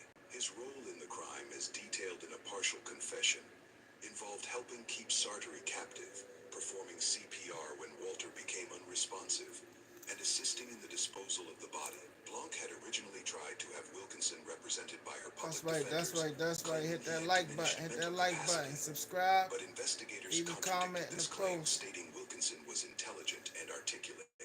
Walter's life and death gained national attention not just because of the horrific nature of the crime, but because of the man he was. A brilliant but troubled recluse who had spent decades fearing Hit the that outside subscription, world. y'all. Make sure Walter y'all had go ahead and finally begun subscribe. making social progress in the year before his death. He had started therapy, cautiously opened himself to human interaction, and even went on a date. The more subscribers, the better, y'all. The more subscribers, the better, y'all. The first The time bigger the that family he basically getting. opened himself up to someone who was a stranger to him. It resulted in his death, said prosecutor What's going Tally on, Loki? Smith. Make sure you sub, man. Make sure you sub to the family, man. He was family, Welcome aboard. Kelly, who drove 8 hours to You attend certified Blanc's maid sentencing, soldier once you summed it come up aboard the best. family, you heard me? They thought he was so isolated that no one would care or miss him. But he was missed, and he was missed. Walter Sartori spent his life running from imaginary threats, only to be destroyed Make by sure a very y'all real one. go ahead In and the end, subscribe, and y'all, the we man need all the whose mind subscriptions helped we unlock could get. secrets of science We trying was to get the undone family to by be one of real the big, oldest real human big. sins, greed. Dorothea Demetrius Bynum. On the night of the 16th of October 1998, a quiet neighborhood in Burlington, North Carolina, became the setting of an unthinkable crime. 10-year-old Tiffany long vanished, sparking a desperate search that ended in tragedy. More than 8 hours after she was reported missing, police discovered her lifeless body behind a vacant house at 614 Lakeside Avenue, NU, hidden beneath a brown curtain. Tiffany had been choked with a coaxial cable, sexually assaulted, and beaten to death with a bed rail. Her final hours were filled with horror. Killers were people she knew and likely trusted. This was not a random act of violence. Tiffany had lived just around the corner with her grandmother, Nancy Long, and 5 siblings. She had grown up in the same neighborhood as the 3 teenagers, who would later be charged with her murder. Harold Jones, 16, his nephew Joseph Jones, 13, and Harold's girlfriend, Dorothea Bynum, 17. They had even attended church together at Low Memorial Baptist. What began Make as sure a y'all twisted plan to subscribing. scare We need Tiffany all the over a subscribers we childish could get. We're trying to misunderstanding get the descended family into bigger. cruelty, torture, and ultimately murder. It later emerged that Tiffany had written a note expressing affection toward Harold Jones. When Bynum learned of it, she was furious. Rather than walking away or confronting her boyfriend, Bynum chose revenge. The original plan, according to the teens' later conflicting testimonies, was to intimidate Tiffany to teach her a lesson, but what they did instead was unspeakable. Tiffany was lured, held down, sexually assaulted, choked, and beaten. The trio then attempted to cover up the crime, hiding her small body behind the garage of the house where all 3 had once lived. The brutality and senselessness of the murder shocked even seasoned law enforcement officers. The investigation quickly focused on the 3 teens who had reported seeing Tiffany with one of the boys in the house on Lakeside Avenue. With that lead, police brought in Harold Jones, Joseph Jones, and Dorothea Bynum for questioning early on the morning of the 17th of October. Within 5 days, they were all arrested and charged with first-degree murder, first-degree sexual offense, and first-degree kidnapping. What followed was a legal saga marked by plea bargains, conflicting testimonies, and public outrage. The trials were moved to Cumberland County due to intense pretrial media coverage. Dorothea Bynum, initially facing the death penalty, struck a deal with prosecutors in exchange for testifying against her co-defendants. In a hastily arranged and somewhat secretive hearing in February 2000, Bynum pleaded guilty to reduced charges, including second-degree murder, 2 counts of first-degree rape, and first-degree kidnapping. Judge E. Lynn Johnson accepted the plea deal, sentencing Bynum to at least 124 years in prison. Effectively a life sentence without the possibility of parole, unless pardoned by the governor, an outcome deemed extremely unlikely. The decision stunned Tiffany's grandmother and guardian, Nancy Long, who had not been fully informed about the plea deal. I'm stunned. I'm not sure how I feel. I was not prepared for this, to be honest, she told reporters outside the courthouse. The decision to reduce Bynum's charges was strategic. Prosecutors needed her testimony to convict Harold and Joseph Jones, both of whom had pleaded not guilty and blamed one another. In her plea, Bynum admitted to her role in the attack, but the degree of her participation remained clouded by the teens' conflicting stories. Some accounts suggested that she was the instigator, driven by jealousy over Tiffany's innocent note to Harold. Others claimed the boys took the lead, with Bynum playing a secondary role. Regardless of the specifics, all three were responsible for a horrific crime. Eventually, both Harold and Joseph Jones were convicted of first-degree murder in separate trials. They received mandatory life sentences. Harold was sent to Alexander Correctional. Joseph was incarcerated at Nash Correctional Institution. Their young age at the time of the crime, Harold was 16, Joseph only 13, added a disturbing layer to the case. How could such young individuals commit such a depraved act? Meanwhile, Dorothea Bynum, now officially sentenced to 150 years after final adjustments to her charges, was sent to Southern Correctional Institution in Troy. She was only 18 years old at the time of sentencing, having exchanged her teenage years for a life behind bars. Shannon Elizabeth Crawley, in the early hours of the 4th of January 2007, the peaceful calm of Durham, North Carolina, was shattered by the sound of a single gunshot just outside the campus crossing apartments. 25 I know she was bad when she was out old there. Danita Monique Smith, a promising graduate student at North Carolina Central, was found lying face down at the bottom of a stairwell. She had been shot in the back of the head, execution style. The brutality stunned the community. Who would do this to such a vibrant and talented young woman? As detectives arrived at the scene, It can't be the same of girl. the stairwell, she had been shot in the back of the head, execution style. The brutality stunned the community. Who would do this to such a vibrant and talented young woman? As detectives arrived at the scene, they learned Danita was engaged to a Greensboro police officer named Jermaine Stroud. That fact would soon unravel a complicated and deadly love triangle, one that led investigators down a dark path filled with obsession, betrayal, and ultimately murder. Danita Smith was everything her family hoped for: smart, focused, grounded. She was building a life with Stroud, a man she believed was devoted and trustworthy. But behind the badge, Stroud harbored secrets. One of those secrets was Shannon Crawley, a 27-year. Can we get them likes up? Can we get more likes? Can we get more subscriptions, y'all? We need more subscriptions. Involved in a romantic We're trying to get the relationship with family Stroud bigger. admitted to dating both women at the same time. But when Crawley became pregnant, he distanced himself. She later had an abortion, and by all appearances, their relationship ended, but not for Shannon. According to prosecutors, Crawley could not let go. As Stroud moved forward with his engagement to Danita, Crawley allegedly began stalking the couple. She visited Smith's apartment complex the day before the murder, scouting the location. On the morning of the 4th of January, prosecutors said Crawley returned with a plan: ambush Danita and eliminate her romantic rival once and for all. Police say a maintenance worker at the apartment complex saw a woman crying and driving away in a burgundy Ford Explorer shortly after the gunshot. That same vehicle was later linked to Crawley. Investigators learned that she had purchased a handgun a few months earlier and had lied repeatedly to police about owning the gun, her whereabouts on the day of the murder, and even about knowing Danita. The case against her continued to grow. 4 months after the murder, Crawley told an unbelievable story.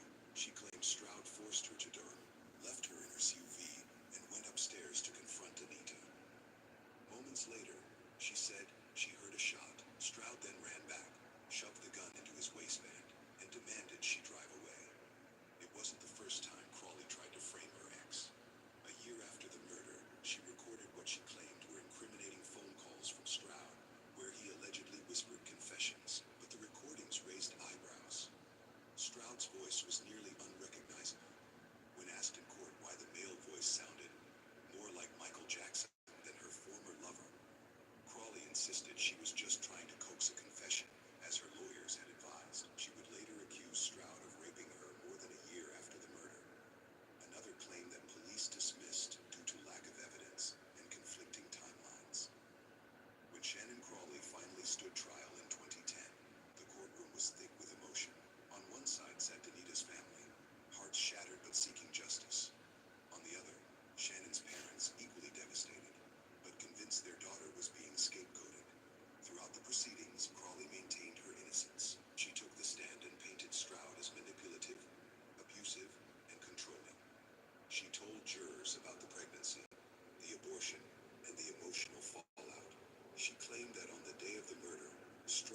forced her to go to Durham and threatened to harm her children if she didn't comply. She said she never knew Danita, never intended harm, and was merely a pawn in a crime orchestrated by a man she feared. But the jury didn't believe her. They watched hours of interrogation footage, listened to the questionable phone recordings, and considered the timeline.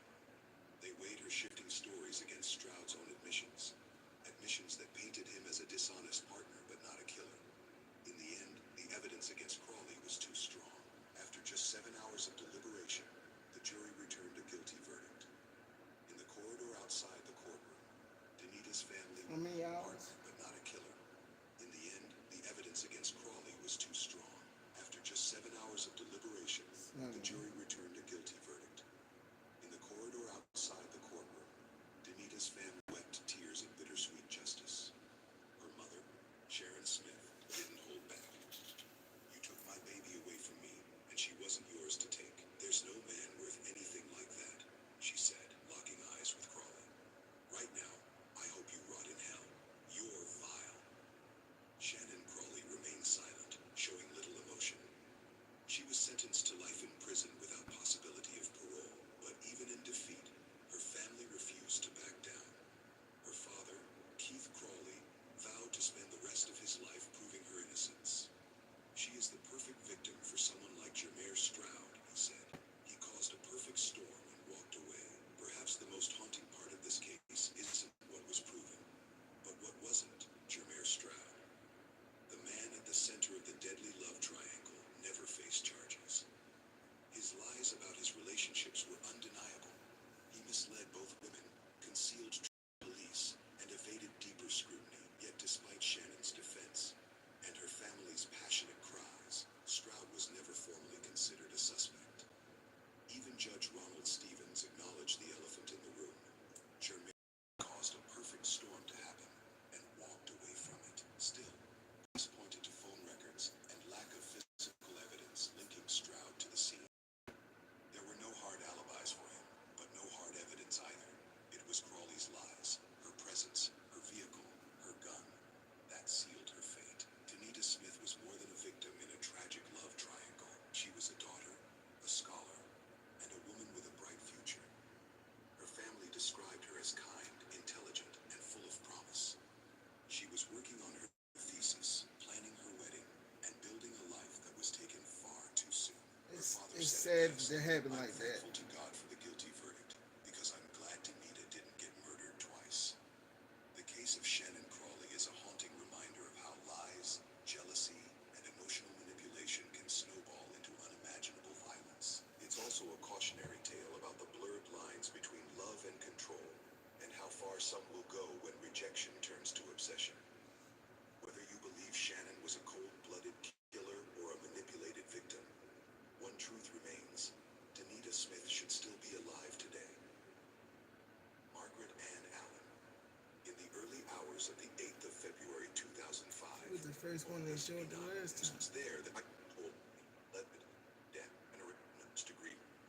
I watched that shit Went to grab already.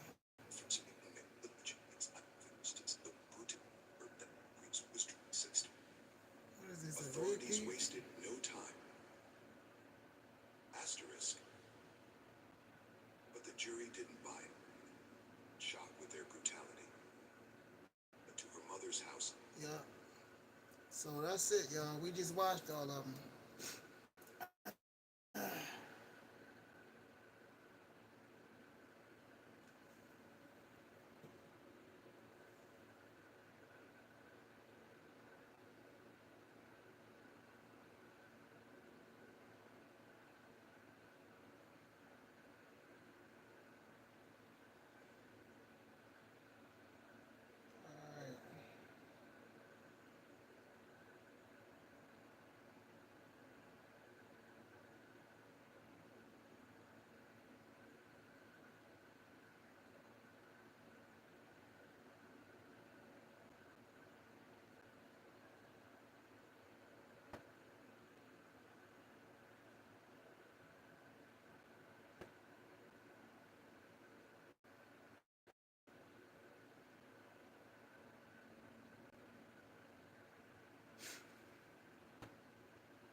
I did watch this man.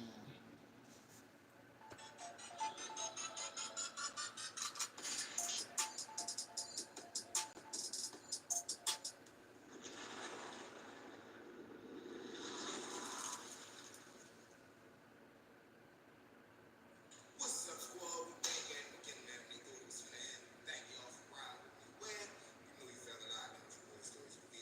And it's time, family. You already know what I need y'all to do for me. Like, share, comment, smash that subscribe button, y'all. Why? Come on now. We on that road to 100K. And if you're new to the channel, welcome. Thank you for being here. It's an honor and a pleasure. So let's sit back, relax. You can take a seat in the bed or cop spot on the toilet seat. I got the rest of the show from here. To that one and only V Squad. Data mine, man. Listen, it ain't no squad like our squad because damn mob how we mob. So with that being said, we're gonna continue to push mob, put them numbers up, and dominate 2024. Is our year. If you would like to support the channel through Cash App, boom, it's listed right there. If not, please join the membership. Exclusive content over there. We do not one of you guys all now you already know in the center or they coming through the bookings. Listen, three-piece himself. What's going on with the squad today, man? You already know the drill. Work, gym, straight to the squad. So let's ride. Story number one. Now, man, story number one. This right here, I'm gonna piggyback off that loyalty situation because a lot of things ran through my mind, man, with a lot of different people. So boom. Now, we got these two dudes, right? They get grabbed up in the case now. When they get grabbed up and they coming through the intake center or they coming through the bookings, the police like to play a lot of little mind games. Now, what do I mean by mind games? Meaning they've been trained and certified for so many years. They can like kind of identify. He might tell. He putting on a tough role. He might not tell. They know who to try their hand, which you get what I'm saying. So boom, as they running both of the dudes' records, they see all right. One of them is a violent offender. The other one, he really used to. He don't really have no criminal history. So of course they put their best bet on the dude that don't got no criminal history. Listen, this is what we gonna do. We gonna separate them. We gonna try to play them against each other. And if we can, we gonna try to get the one that's non-violent. We gonna try to get him a break. Tell him the other dude. We'll just work it out from there. Now mind y'all, this is the police plan. So boom. Now they separate both of the dudes. Now granted, they already was together in the bullpen. So God willing, they got these stories together. You get what I'm saying? So boom, when they separate them, they pull them both out to do their little interviews or whatever. So now they pull the violent dude in. What it was, y'all. Tap in, tap in, tap in. Hit that like button, hit that like button, hit that subscribe button. Now, when they pull the other dude out, they waiting for him to do the same thing. Now, granted, ain't no telling what he did in the room, but y'all gonna find out in the end by the way that the situation turned out. So boom, he goes in the room and he in there for a little awful long time. When he come back out, they don't put him back in the same bullpen as his own. They put him in a whole nother bullpen. Why are they doing it? They want to start the mind game. Hold up, where he going? Where he going? So now the police is playing a dirty game where as though they trying to give him special treatment. Meaning any process they going to do, they going to give him versus like his process moving faster. So when you incarcerated, things like that stick out to you. Your radar start going up. Why they keep coming to get you? Why you go see the commissioner? Why you getting on the phone? Like why is your process moving so faster than mine? And we both on the same type time. I'm not understanding that. So boom, now when it's all said and done, he goes down the bookings. They send another dude to another precinct. So now they don't see each other. So now of course, I keep my keys on the wall right going there. at dudes just putting all kind of doors in his head. Yeah, well, you know why they separated? Y'all ain't telling. Ain't no question down there. Do stuff like that. And dudes got a tendency to try to pump some nonsense into your head to make your situation worse. Or they already done for and they done caught their time and got barbecued. So they want you to think the worst is going to happen to you. Why do people do these games? I have no idea, man, but they playing. So boom, now long story short, they going through their journey.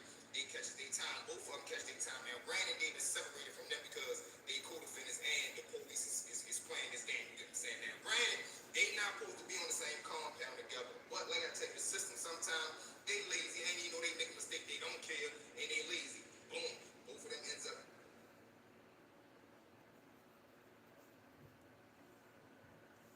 Don't do that.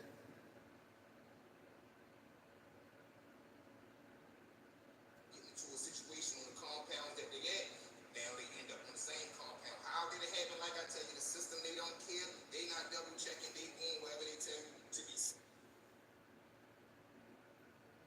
I'm gonna get off at 4, chill out for a little while, get back on a little later. I just wanted to stay on here for as long as possible without getting off. See how that worked out for me. And kick it with y'all for real. You know how I do.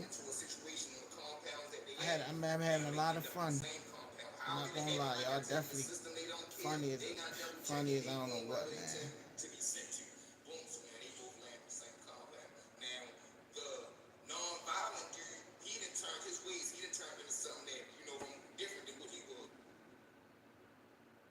I'm starting to get drowsy.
This guy I'm listening to, that y'all listening to with me, this is like the channel that I listen to. How y'all rock with me? And we a family. I be rocking with this guy. So y'all, if y'all want, y'all can go show yo some love. Stories by V, that's his name. His podcast is pretty. I like it. I don't know if it's a podcast. I know he got a channel though. I don't think he got a podcast because that's when you talk. Actually, he do. He do interviews. He interviewed the dude that I watch. Another guy I watch.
and it said, I don't know how long I've been on here, but it's saying I've been on here for a minute. We've been on here for a minute together.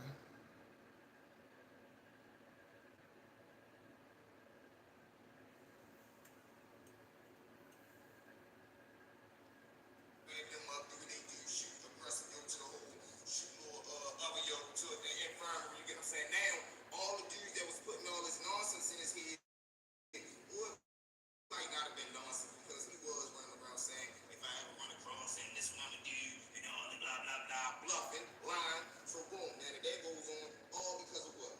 You trying to put the button on a dude knowing you not like that. Granted, he absolutely broke the code. He gets no love because he was a rat, but he was a violent rat. And the dude who tried to press him and talk all this nonsense, he forgot all that part because he put him in the same category as every rat. Every rat not the same. You got chuck rats, tough rats, sneaky rats, rich rats. It's a different kind of rats. You get what I'm saying? So with that being said, y'all, let's jump into story number 3. Now, story number 3. This was just a wild situation showing how people only care for self. Now we all chilling on the unit during this time. Now we get a new transfer. When we get a new transfer, he come through. He has a broken leg. So when he got a broken leg, they give him crutches. So you know he walking around the TED with his crutches on. Now, badly for him, he falls on the TED during the time that two groups is at war. So when he come through with these two crutches, only thing that the two dudes is at war is thinking, man, that's some metal. We need to get some of that metal up out that crutch. Boom. So one side of the dude, they wild at him. They like, look, man, you know what's going on, blah, they grab it to him. They like, look, man, we trying to buy that crutch. You know, they tell him what it is, look, we trying to make some iron. So he like, no, man, I really can't.